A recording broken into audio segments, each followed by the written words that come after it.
여러분 여전히 꽃잎 같고 여전히 꿈을 꾸고 계시죠? 예, 하나님께서 여러분들을 이렇게 또 귀하고 소망이 있고 그런 분으로 만들어 주시기를 간절히 바랍니다. 제가 며칠 전에 기도회를 같이 하고 계신 분들하고 이제 말씀 묵상을 나눴는데 그 말씀 가운데 가늠하다 현장에 잡힌 여인에 관한 말씀을 나눴습니다. 근데 예수님께서 그 여인에게 나도 너를 정죄하지 아니하노니 가서 다시는 죄를 범치 말라라고 하는 이 말씀이 저에게 얼마나 은혜가 되는지 모릅니다. 욕먹어도 싼데 뭐라고? 네 잘못이 아니야. 나 너 정죄하지 않아 라고 하시는 예수님의 음성이 얼마나 좋든지 오늘 여러분들에게 이 메시지를 좀 선물로 드릴까 생각합니다. It's not your fault. I know. It's not your fault. I know. No. It's not your fault. I know. It's not your fault. All right? It's not your fault. It's not your fault.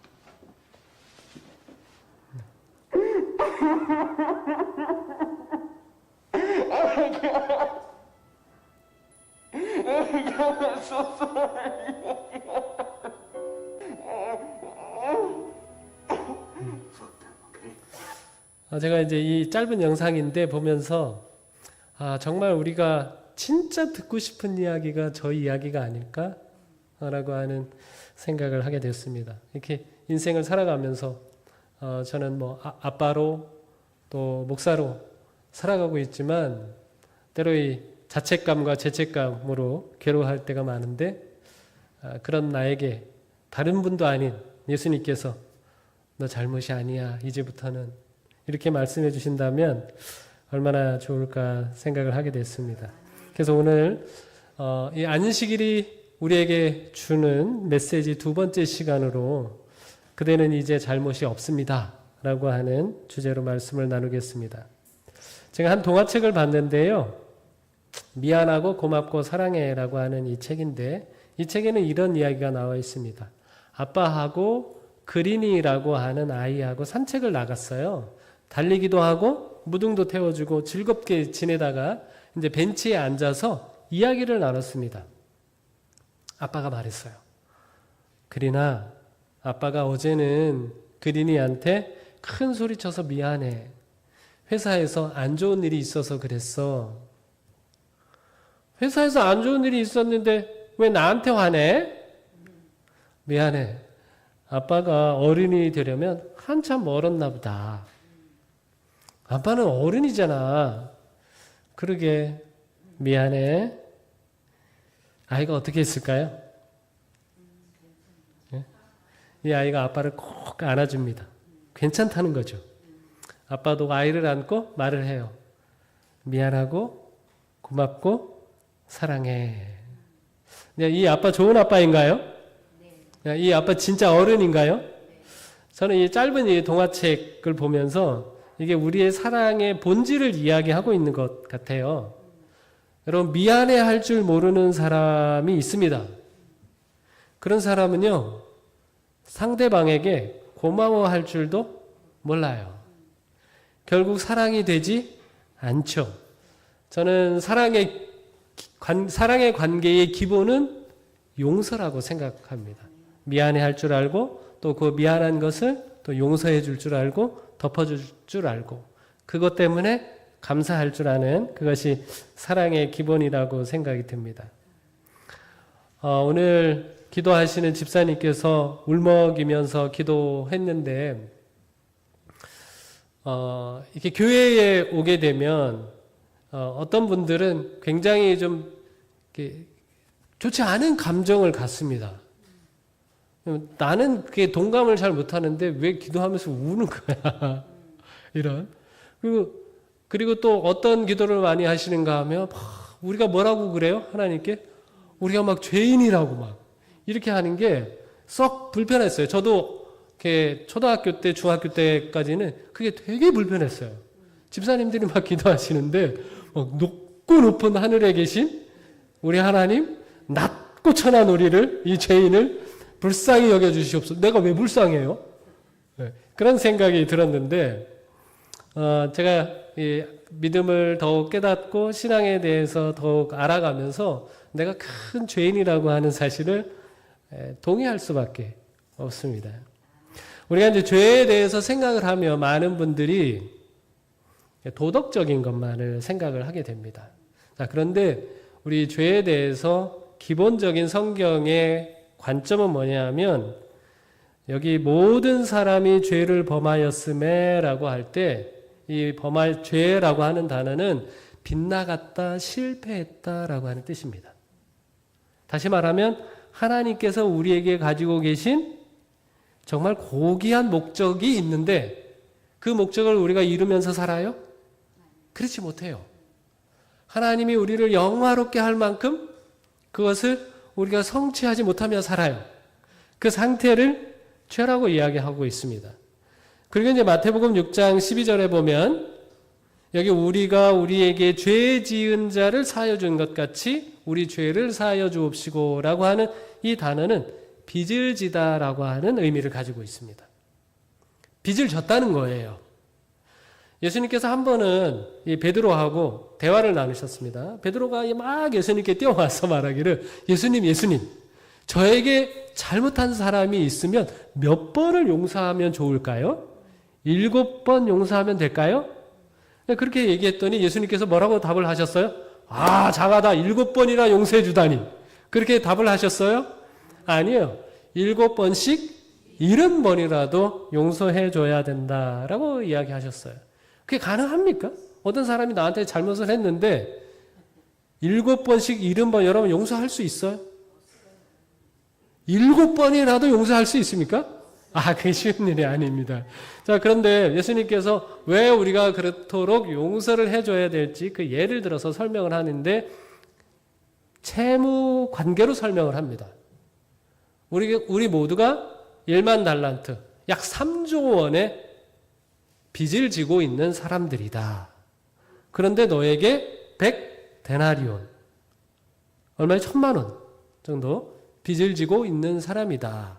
라고 이야기합니다. 그런데 이 사람이 그렇게 3조 원이나 되는 빚을 탕감을 받았는데 길을 나가다가 보니까 나한테 1000만 원 빚진 사람 만났네요. 네? 그럼 어떻게 하면 좋을까요?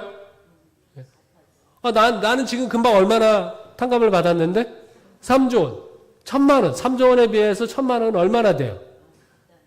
비교할 수 없는 거잖아요. 그런데 이 사람이 어떻게 합니까? 그 사람을 잡아다가 빚을 갚으라고 하면서 가둬버리죠. 예수님께서 이 말씀을 하시면서 우리가 다른 사람을 중심으로 용서하지 아니하면 너희도 용서받지 못한다라고 하는 말씀을 하셨어요. 그러니까 이것을 우리의 죄에 대해서 뭐라고 이야기하고 있는가 하면 우리 모두는 무엇을 지고 있는 사람이다? 빚을 지고 있는 사람이다. 우리는 갚을 수 없는 그런 빚을 지고 있는 사람이다라고 말씀하시는 거예요. 제가 좋은 시를 하나 발견했는데 여러분에게 좀 소개해드리겠습니다. 나는이라고 하는 시인데 나는 누가 나 대신 들녘에서 땅을 갈고 있습니다. 누가 나 대신 공장에서 옷을 만들고 있습니다. 누가 나 대신 땡볕에서 집을 짓고 있습니다. 누가 나 대신 도로에서 길을 닦고 있습니다. 나는 아무것도 한 게 없는데 날마다 구수한 밥을 먹고 날마다 따뜻한 옷을 입고 날마다 편안하게 잠을 자고 날마다 길을 걸어갑니다. 누가 나 대신 이른 새벽부터 밤늦도록 때론 밤을 꼬박 새워 일을 하고 있습니다. 나는 누가 없으면 아무것도 아닙니다. 그러니까 우리가 어떻게 살아가는지를 너무나 잘 표현하고 있는 시예요. 누구의 도움이 없으면 사실은 나는 존재할 수 없는 거죠. 누구의 도움이 없으면 나는 내 생명을 유지할 수 없는 거죠. 누구의 도움이 없으면 내가 지금 누리고 있는 모든 것들을 누릴 수 없는 거죠. 누군가의 도움이 없으면 나는 행복할 수가 없는 존재라는 거예요. 그래서 우리 모두는 누군가에게 빚을 지고 있다는 것이죠. 가만히 생각해 보면 우리가 지금까지 살아오면서 때로 누군가의 폐해를 끼치기도 하고 또 잘못을 용서받기도 하면서 살아온 것이 사실입니다. 그래서 고백할 수밖에 없는 것이죠. 그래서 우리가 하나님께서 우리에 대하여 가지고 계신 우리가 가지기를 바라는 마음은 무엇인가 하면 첫 번째로는 우리가 죄인이라고 하는 의식을 가질 필요가 있습니다. 그래야 하나님이 우리에게 주시는 그 은혜를 진정으로 경험할 수 있는 거죠. 그래서 이 성경에서 어떤 죄에 대한 관점을 가지고 있는지 이해할 필요가 있습니다. 이 요한일서 3장 4절에 보면 죄는 무엇이라고 정의를 하고 있는가 하면 불법이다라고 정의를 하고 있습니다. 이건 누구나 다 동의할 수 있어요. 법을 어기면 당연히 죄죠. 자, 그런데 이렇게 이야기를 하면 어떤 사람이 이렇게 얘기합니다. 나는 법 없이도 살아. 내가 무슨 죄인이야. 이렇게 주장할 수 있을지 모르겠습니다.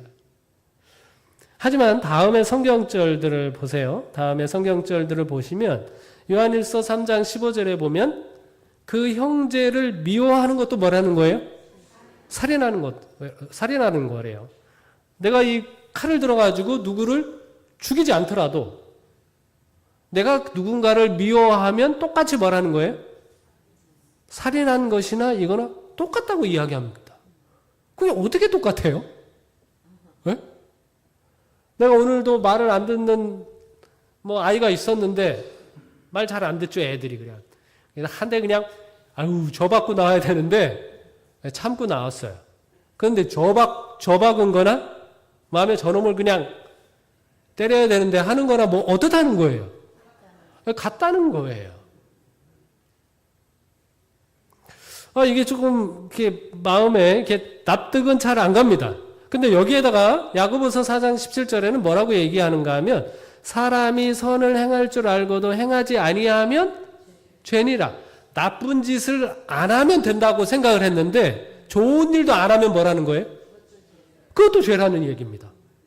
내가 다른 사람한테 폐만 안 끼치고 살면 되지. 왜 내가 다른 사람들에게 자비를 베풀고 선을 베풀고 그렇게 살아야 됩니까? 근데 성경은 그렇게 하지 않으면 죄라고 이야기하고 있습니다. 거기에다 이제 야고보서 2장 10절에는 뭐라고 말씀하셨는가 하면 누구든지 온 율법을 지키다가 그 하나를 범하면 모두 범한 자가 되나니 이렇게 얘기하고 있어요. 여러분 학교 다닐 때 시험을 봤는데 빵점을 맞았어요. 잘했어요? 못했어요? 아주 못했죠. 100점은요? 100점은 잘했습니다. 자, 그런데 90점은요? 잘했습니까? 95점은? 99점은? 근데 여기 야고보서 2장 20절의 관점으로 보면 99점은 잘한 거예요? 못한 거예요? 못한 거예요. 빵점이라는 겁니다. 빵점이나 99점이나 99.99점이나 똑같다고 이야기하고 있는 거예요. 이게 참 납득이 잘 안 갑니다. 제가 근데 가정에서 이렇게 생각을 해보면 2번부터 4번이 전부 다 이해가 갑니다. 제가 우리 집사람하고 사랑해서 결혼을 했습니다. 그리고 우리 아이들도 사랑해서 이렇게 낳아서 키우고 있는데 정말 내가 때리지는 않지만 너무 배기 싫어 죽겠어요. 여러분 그게 그러면 집이 천국일까요? 지옥일까요? 내가 때리지는 않는데 내가 얻어맞지는 않는데 너무 미워. 그러면 그것이 뭐예요? 지옥이죠. 천국이 아닙니다. 여러분 이 죄에 대해서 생각할 때 여러분의 방향성을 생각해야 됩니다. 우리의 방향성이 행복을 향하여 생명을 향하여 나아가지 않고 불행과 사망을 향하여 나아가고 있는 상태 그 자체가 뭐라는 거예요? 죄라는 겁니다. 그래서 받아들이라고 말씀하고 있는 거예요. 난 괜찮아. 그렇게 하지 말고 그것이 죄라고 하는 것을 그저 받아들이라고 하는 겁니다. 여러분 집에서도 생각을 해보면 제가 아내한테 수만 가지 그렇게 잘못을 많이 저지를까요?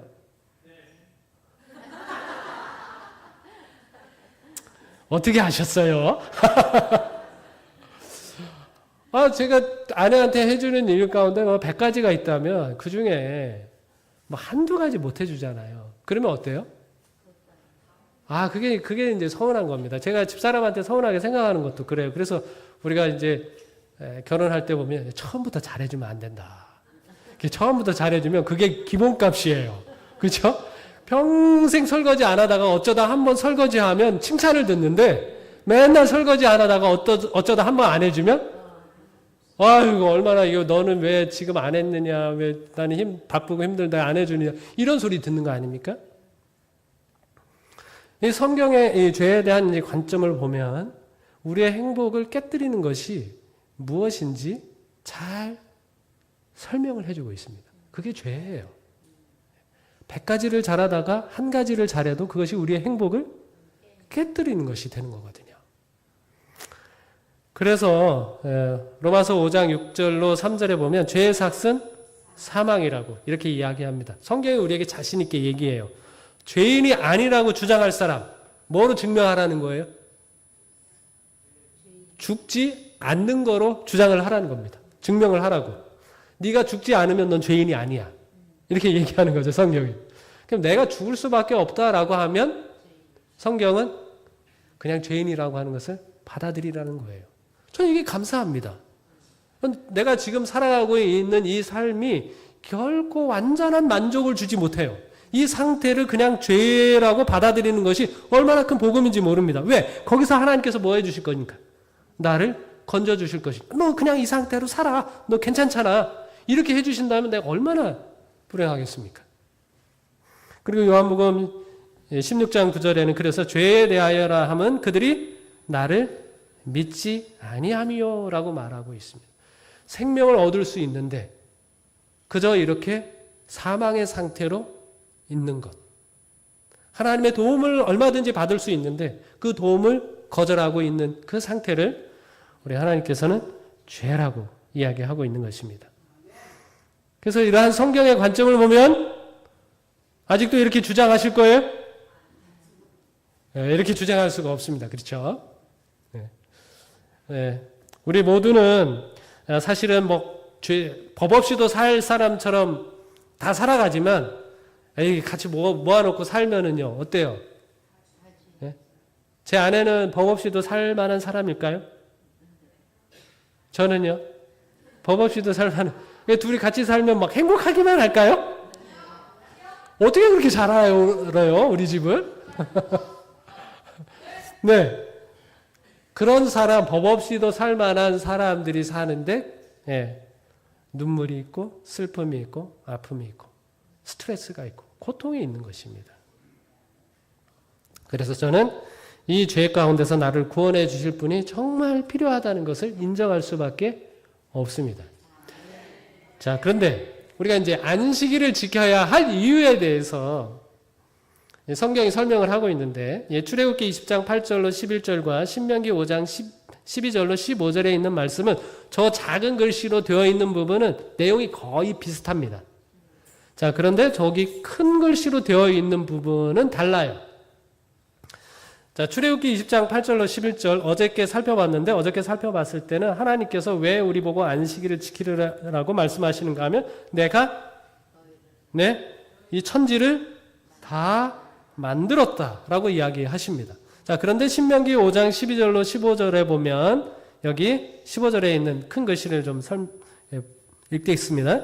너는 기억하라. 내가 애굽 땅에서 종이 되었더니 내 하나님 여호와가 강한 손과 편팔로 거기서 너를 인도하여 내었나니 그러므로 내 하나님 여호와가 내게 명령하여 안식일을 지키라 하느니라. 자, 여기는 안식일을 지켜야 할 이유를 뭐라고 설명하고 있습니까? 하나님께서 강한 손과 편팔로 너희를 종되었던 곳에서 건져내었으니까 구원하였으니까 안식일을 지키라고 이렇게 말씀하고 있는 거죠. 여러분 이 말씀은 신명기서에 기록이 되어 있습니다. 여러분 이 신명기서는 언제 기록되어 있는가 하면 이스라엘 백성들이 애굽 땅에서 나와서 어디서 살아요? 40년간 광야에서 생활을 했습니다. 그리고 그 광야 생활을 마무리하고 가나안 땅에 들어가기 직전에 모세가 기록해서 백성들에게 이제 들려준 것인데요. 이스라엘 백성들이 광야 생활을 하면서 무엇을 경험을 했을까요? 그들은 구원의 경험을 계속해서 했습니다. 이 이스라엘 백성들은 이 광야 생활 40년을 하면서 자기들이 어떤 존재인지를 아주 분명하게 보았습니다. 그럼 이스라엘 백성들이 광야 생활을 하는 동안 매일 아침 그들이 뭘 봅니까? 만나가 내리는 것을 봅니다. 그것으로 먹고 살아요. 그리고 그것뿐만 아니라 그들이 목마르잖아요. 그들은 매일 뭘 봅니까? 반석, 돌에서, 바위에서 물이 쏟아지는 것을 봅니다. 그들이 이제 광야 길을 걸어가고 있는데 사막길이니까 얼마나 덥겠습니까? 그런데 그 더위를 무엇이? 구름 기둥이 가려주는 것을 그들이 경험을 합니다. 근데 일교차가 심하잖아요. 광야 사막은. 그러니까 밤에 그 한기를 무엇으로 따뜻하게 해줘요? 불기둥이 따뜻하게 해주는 것을 매일같이 그들이 경험을 합니다. 자, 그러면 여러분이라면 그렇게 매일 실제적으로 그런 것을 경험하면서 산다면 우리는 하나님에 대해서 어떤 태도를 가질 것 같습니까? 네? 어떤 태도? 매일 감사하고 매일 찬양하고 매일 기뻐하고 매일 하나님께 영광을 돌릴 것 같지 않습니까? 그럴까요? 진짜로? 이스라엘 백성은 어떻게 합니까? 네? 만나를 먹더니 나 우리 이것 때문에 우리 골병 든다. 만나 말고 뭐 좀 달라? 고기 좀 달라. 원망하고 불평하고 심지어는 이제 못 가겠다. 우리 어디로 가자 다시? 애굽으로 가자라고 하는 것입니다. 그들이 그렇게 불평하고 원망하고 하나님께 대하여 반역하고 심지어는 그들을 인도하는 모세와 아론을 죽이려고까지 했습니다. 굉장히 반역적이었어요. 굉장히 부패했습니다. 그런데 하나님께서 어떻게 하십니까? 그들을 용서해 주십니다. 그들을 끝까지 어디로 인도해요? 가나안 땅으로 인도하고 있는 거예요. 모세는요, 그것을 이스라엘 백성들에게 상기시킵니다. 그래서 이스라엘 백성들에게 신명기서를 읽어보면 모세가 무엇을 계속해서 강조하는가 하면 너희들 진짜 대단한 백성이 아니다. 너희들 얼마나 문제가 많은 백성인지 모른다. 너희가 이렇게 건져내서 하나님의 백성이 된 것이 너희가 뭐 애굽 사람들보다 이집트 사람들보다 훨씬 더 뛰어나서 그런 것 아니다. 그들보다 수요가 많은 것도 아니다. 너희가 가나안 땅에 들어가는 것도 너희가 그들보다 훨씬 더 의로워서도 아니다. 그들이 들어갈 수 있는 이유는 뭐예요? 단지 하나님의 은혜 때문이다. 하나님이 너희의 부모가 아버지가 되시고자 하셨기 때문이다 라고 그렇게 이야기하고 있습니다. 그러면서 신명기 5장 15절에 뭐라고 말씀하시는가 하면 하나님께서 그렇게 강한 손과 편팔로 너희를 구원해 냈으니 그러므로 뭐를 지켜라? 안식일을 지키라 라고 이야기하고 있는 거예요. 그들이 구원의 경험을 계속해서 경험하도록 이 안식일을 주셨습니다.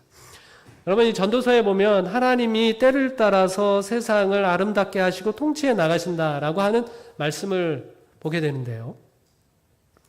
이 하나님께서 모든 것을 때에 맞게 이렇게 조정해 나가시는 분이시라고 하는 관점을 가지고 성경을 보면 매우 흥미로운 사실들을 발견할 수가 있습니다. 하나님께서 성경의 이 사건들을 뭐에 초점을 맞춰서 이끌어가고 있는가 하면 십자가에 맞춰서, 십자가 사건에 맞춰서 성경의 모든 사건들을 이끌어가고 있는 것을 볼 수 있습니다. 자, 구약에서 예를 들어서 애굽의 노예에서 구원을 얻기 위해서 어린 양을 잡았는데 그 어린 양을 잡은 그 날을 명절로 삼았어요. 그게 명절 이름이 뭔가 하면 유월절입니다. 자, 그날 이스라엘 백성들을 애굽에서 구원해내기 위하여 누가 죽었어요? 어린 양이 죽었습니다. 자, 그런데 예수님이 우리를 죄의 종에서 구원하기 위하여 십자가에서 죽으셨는데 십자가에서 죽으신 날이 언제예요? 어떤 명절이에요?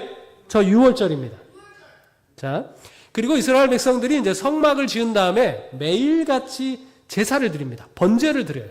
그걸 이제 상번제라고 하는데 그것은 아침과 저녁에 드리는데요. 아침 제사는 몇 시에 드려요?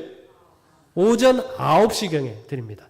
자, 그런데 이 아침 제사를 드리는 바로 그 시간에 예수님께서 십자가에 달리셨습니다. 그리고 매일 드리는 이제 저녁 제사는 오후 3시경에 드리는데 그 시간에 예수님께서 십자가에서 뭐 하셨어요? 십자가에서 죽으셨습니다. 하나님께서 이 구약의 이 사건들을 예수님의 십자가 구원의 사건과 연결시키고 있는 것입니다. 또 보시면 남자와 여자의 결혼에 대해서도 어저께 제가 설명을 드렸습니다. 6째 날 남자와 여자가 결혼을 했어요. 예수님과 교회가 십자가에서 만나는 것처럼요. 그리고 6째 날 하나님께서 천지와 만물이 다 이루어지니라 6째 날 마칠 때. 그리고 예수님도 십자가에서 다 이루었다 말씀하셨습니다. 그리고 7째 날 안식일에 하나님은 안식하셨고 예수님은 무덤에서 안식을 하셨습니다. 이 창조 사역과 구원의 사역이 여기도 보시면 남자가 부모를 떠나 라고 하나님께서 주례사를 말씀하셨는데 이것은 다시 말하면 예수님의 구원의 사역과 연관시켜서 예수님께서 이 땅에 오신 것, 하나님이 세상을 이처럼 사랑하사 독생자를 주셨으니 당신의 아들이신 예수 그리스도께서 부모이신 아버지 하나님을 떠나서 이 땅에 오셨어요. 그래서 이 십자가를 초점으로 해서 창조의 사역뿐만 아니라 구약의 모든 사건들을 이끌어가고 있는 모습을 보실 수 있습니다. 여러분, 여기 하나님께서 창조주간 마지막 날 천지와 만물이 다 이루니다. 뭘 다 이루었어요? 인간의 행복을 위하여 필요한 모든 물질들을 다 창조하셨어요. 그리고 다 이루었다라고 말씀하셨던 것처럼 예수님께서 십자가에서 다 이루었다. 인간의 구원을 위한 모든 희생 제도를 다 이루었다라고 말씀하셨습니다. 그리고 숨을 거두셨고 하나님은 이를 그치셨어요. 그래서 하나님께서 우리로 하여금 성경의 모든 초점, 또 이 구원을 이루시는 이 모든 이 십자가의 사건은 우리의 모든 인생의 초점도 어디에 맞춰야 한다는 거예요? 그 십자가에 맞춰야 한다라고 하는 거예요. 근데 안식일의 목적이 뭐예요? 성경의 모든 초점, 하나님의 행하심의 모든 초점이 맞춰져 있는 이 십자가에 하나님의 예수님의 구원의 행위에 우리의 초점을 맞추도록 말씀하고 있는 것입니다. 제가 성경을 읽으면서 가장 두려워한 성경 구절이 바로 이제 마태복음 27절로 40절로 43절인데 여기 예수님이 십자가에 달리셨어요.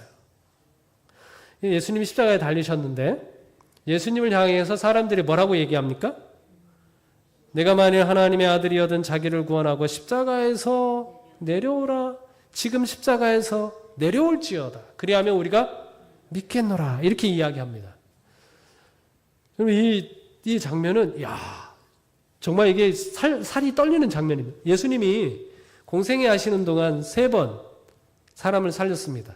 12살 먹은 야이로의 딸, 그리고 나인성의 과부의 아들, 그리고 나사로. 그러니까 그것을 알고 있는 이 사람들이 너 사람 살렸다 그랬잖아. 너 뭐라는 거예요? 너도 한번 살려봐. 너 십자가에 달려있는데 너도 한번 내려와봐라. 그러면 우리도 너를 믿겠다. 이렇게 이제 비난을 하고 있는 것이죠. 예수님께서 충분히 십자가에서 내려오실 수 있는 능력이 있으십니다. 그런데 만약에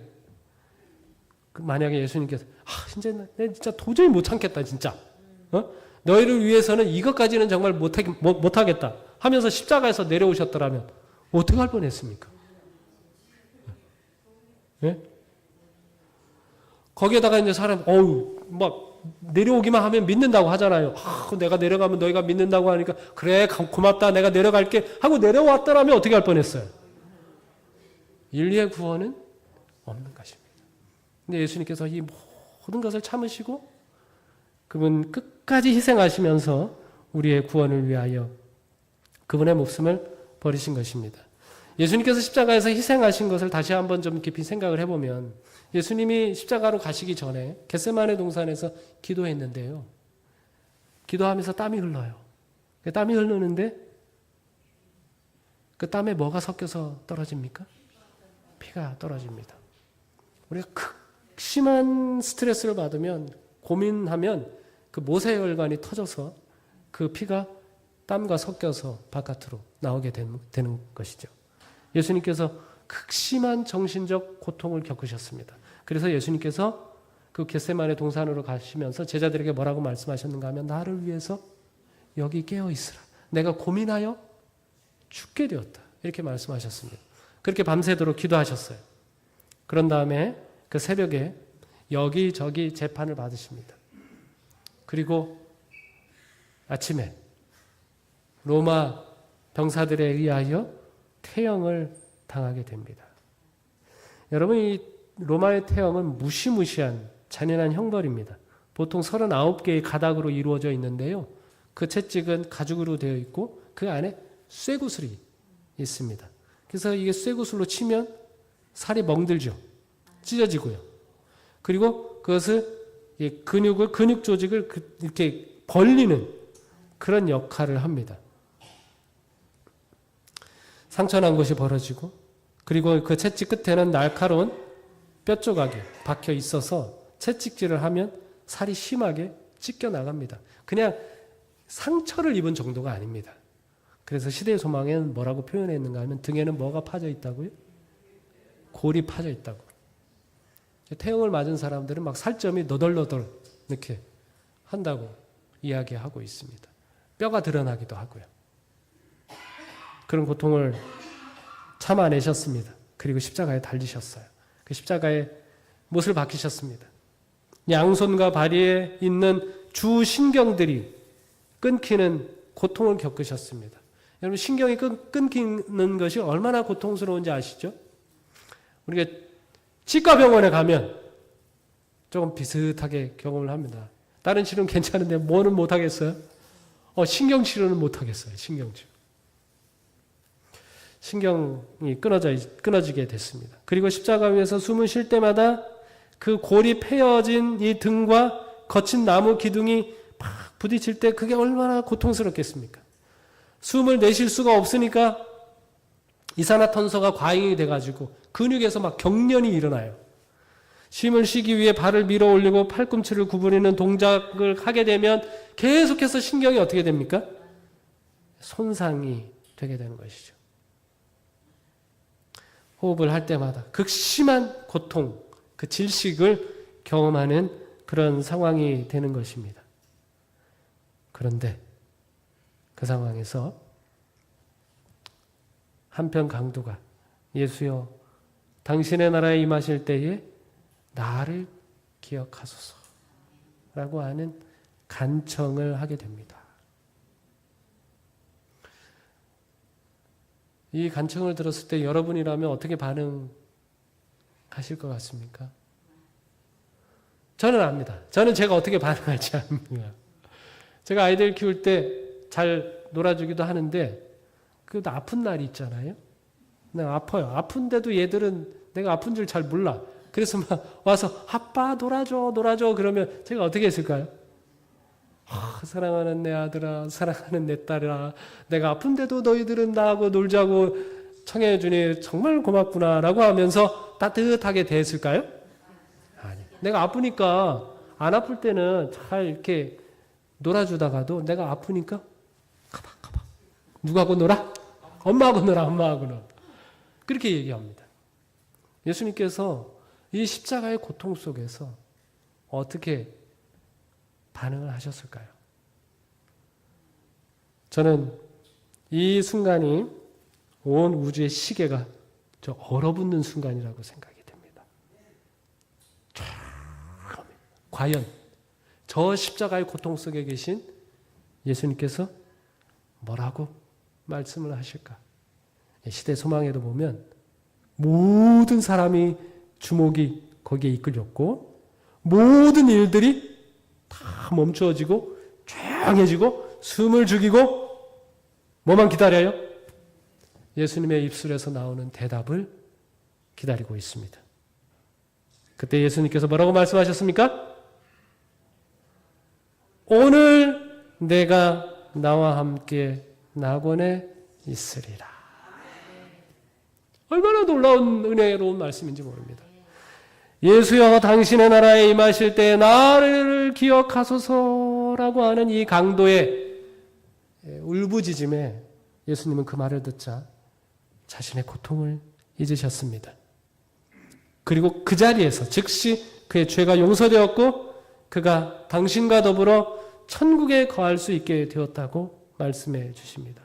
여러분 이 생애의 마지막을 끌려가고 있는 이 강도에게 얼마나 큰 기쁨이 되었을까요? 어떤 사람들은 이 장면 보면서 되게 마음이 불편해 하더라고요. 얘는 평생 뭐로 살았는데? 강도로 살았는데 죽는 그 순간에 죄를 회개하고서는 그냥 구원을 얻으니까 완전히 이거 영생을 그냥 날로 먹은 거 아닙니까? 그래서 어떤 사람들은 이제 불편하게 생각을 합니다. 그래서 나도 그랬으면 좋겠다. 이게 왜 괜히 일찍 안식일교인이 돼가지고 이렇게 사나 이렇게 생각하시는 분도 있어요. 근데 저는 이 강도를 보면서 이런 불편함을 갖는 사람들은 왜 그 불편한 생각을 가질까? 왜 불편한 생각이 들어요? 왜 저 강도가 구원받는 게 나한테는 마뜩치가 않습니까? 왜냐하면 저 강도하고 나하고는 관계가 없어요. 저 강도하고 나하고는 아무런 관계가 없습니다. 근데 만약에 내 자식이, 내 아들이, 내 딸이 평생 못된 짓만 하고 살다가 어느 날 갑자기 정신이 퍼쩍 들어가지고 엄마 아빠 너무너무 잘못했어요. 그렇게 엄마 아빠에게 나오면 여러분 어떻게 하실 거예요? 네가 지금까지 해온 짓이 뭔데 하고서는 박차 버릴 겁니까? 아니요. 그를 받아들일 겁니다. 왜? 그는 내 자식이기 때문에 그렇습니다. 예수님께서 그렇게 반응하실 수 있는 이유는 뭐예요? 예수님이 우리의 아버지이시기 때문에 그렇습니다. 그리고 저는 예수님께서 하신 말씀 가운데 저 이 오늘이라고 하는 말이 제 마음간에 가장 큰 은혜가 됩니다. 오늘이라고 하는 말. 예수님께서 오늘이라고 이렇게 말씀해 주셨어요. 여러분 강도의 인생 가운데 의미 있는 시간이 있었을까요? 돌아보면 그가 자기의 생애를 이렇게 돌아보면 평생 강도짓을 하면서 살았는데 나에게 정말 기억할 만한 시간이 없다는 생각이 들었을 겁니다. 다 무의미한 시간이었어요. 무의미한 시간을 넘어서 다른 사람에게 피해를 주는 그런 시간이었어요. 그런데 그런 강도에게 예수님께서 뭘 선물해 주셔요? 오늘이라고 하는 시간을 선물로 주십니다. 근데 그 오늘에다가 뭘 담아서 선물로 주셔요? 네? 영생을 담아서 그 오늘이라고 하는 시간을 이 강도에게 선물로 주고 있는 것입니다. 이 십자가에서 그는 최고의 선물을 받았습니다. 모든 사람들이 가장 가기 싫어하는 곳이 어디예요? 십자가입니다. 모든 사람들에게 최고의 저주는 뭐예요? 십자가예요. 근데 이 강도에게서 최고의 순간은 뭐예요? 십자가입니다. 그에게 최고의 선물은 뭐예요? 십자가입니다. 그에게 최고의 축복은 뭐예요? 십자가입니다. 왜요? 거기에 누가 계시니까? 예수님이 계시니까. 그에게 있어서 이 날을 잊을 수가 있을까요? 잊을 수가 없는 날입니다.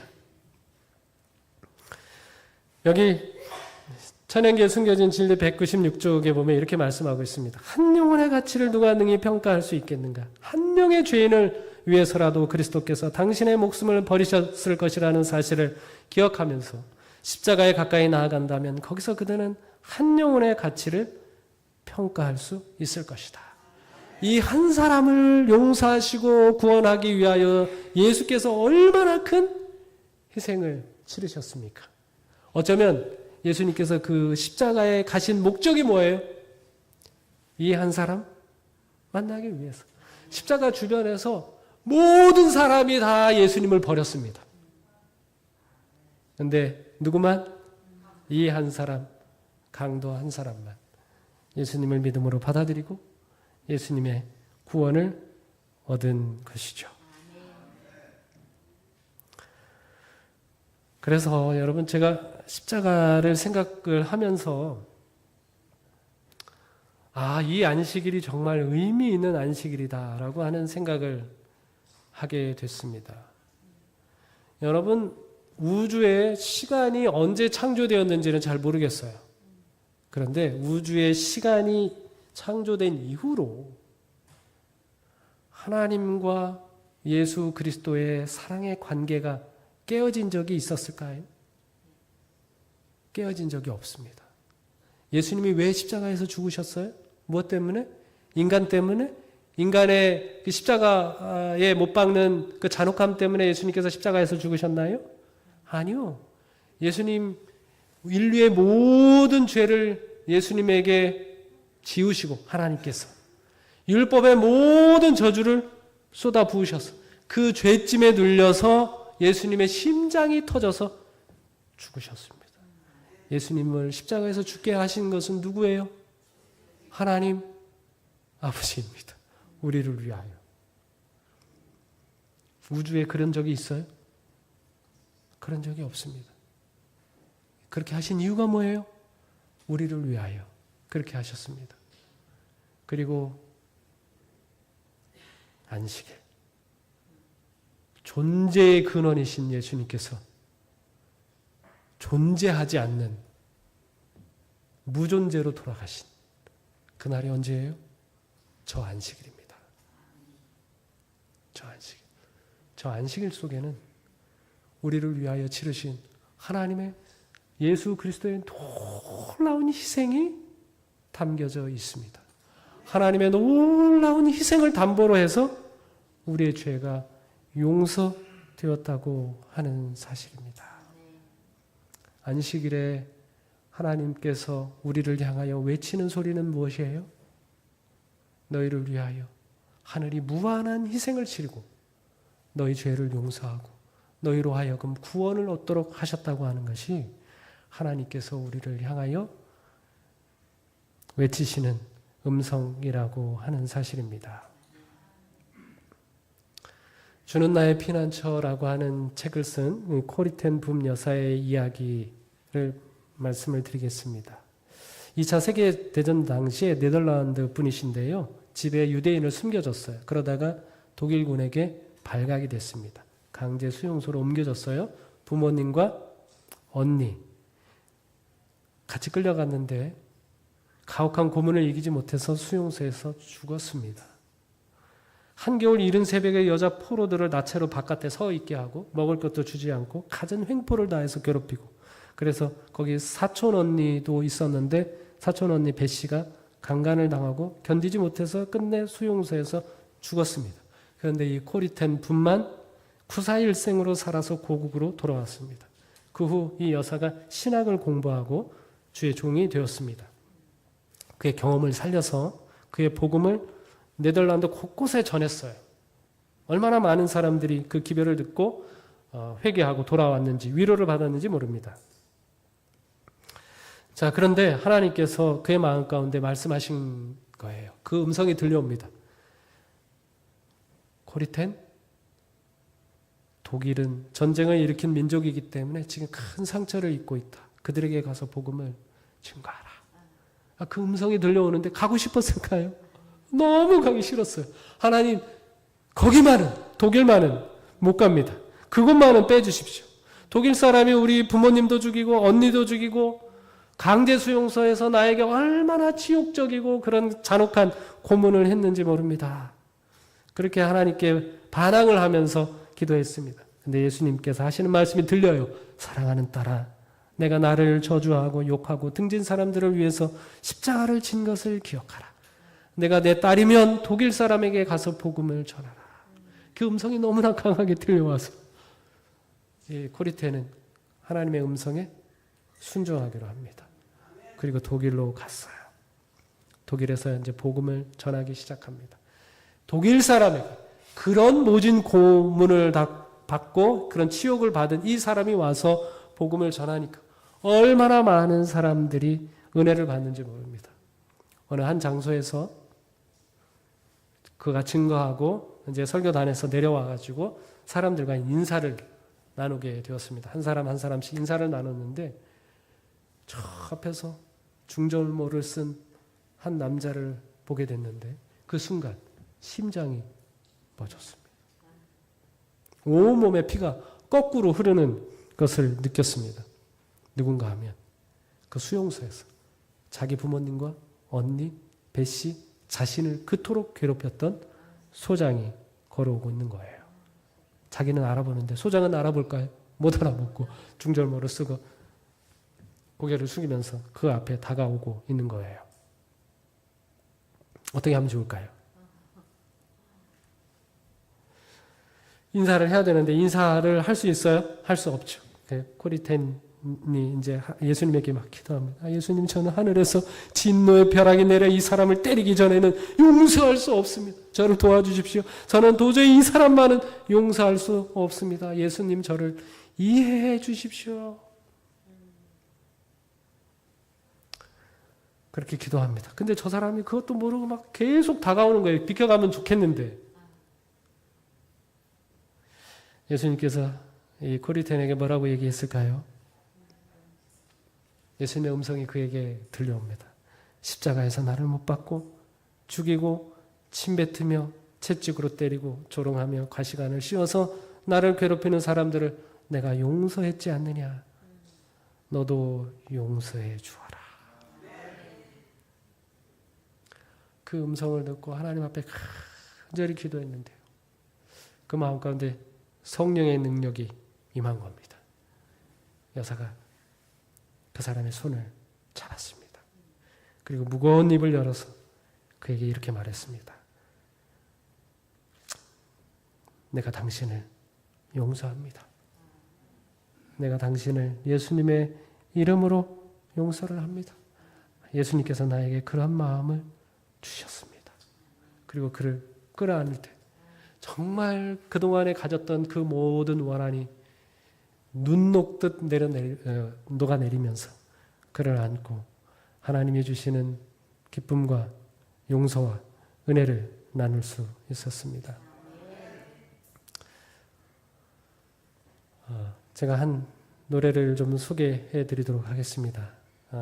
여러분, 이거 누군가를 위해 희생하기를 참 잘했다 싶은 경험이 있는지, 또 나를 죄의 사망에서 구원하기 위해 하나님께서 희생하셨다는 사실이 나를 얼마나 행복하게 하는지, 이 찬양을 잠깐 들으시겠습니다. 이 생각을 가지면서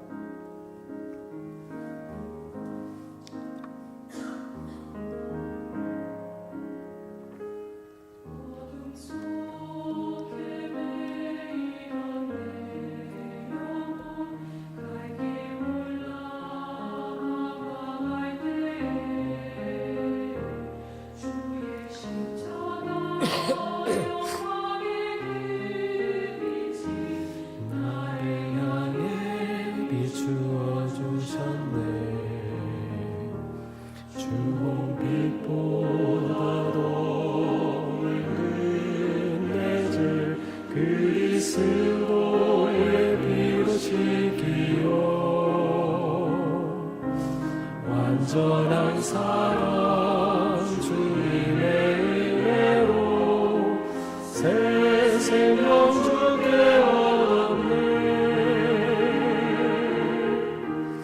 은혜 아니면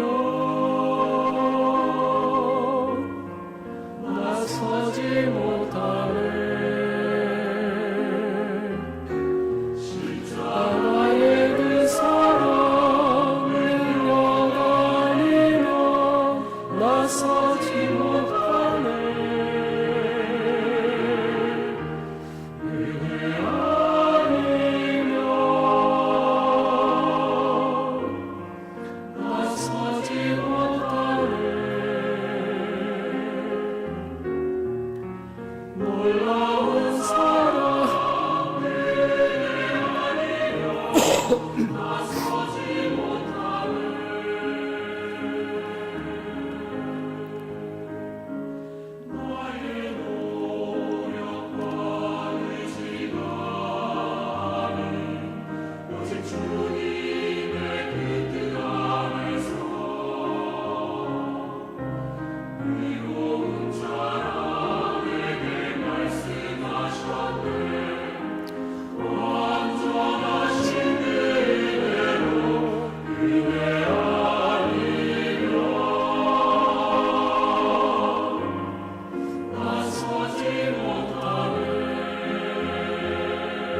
여러분, 우리 모두는 죽을 수밖에 없는 죄인입니다. 예수님은 우리의 모든 죄를 지시고 십자가에 죽으심으로 우리를 향한 그분의 사랑을 보여주셨습니다. 우리는 그분의 희생적인 사랑을 받아들임으로 용서와 구원을 얻습니다. 그 하나님께서 베풀어 주시는 은혜가 우리 모두의 것이 되기를 간절히 바랍니다.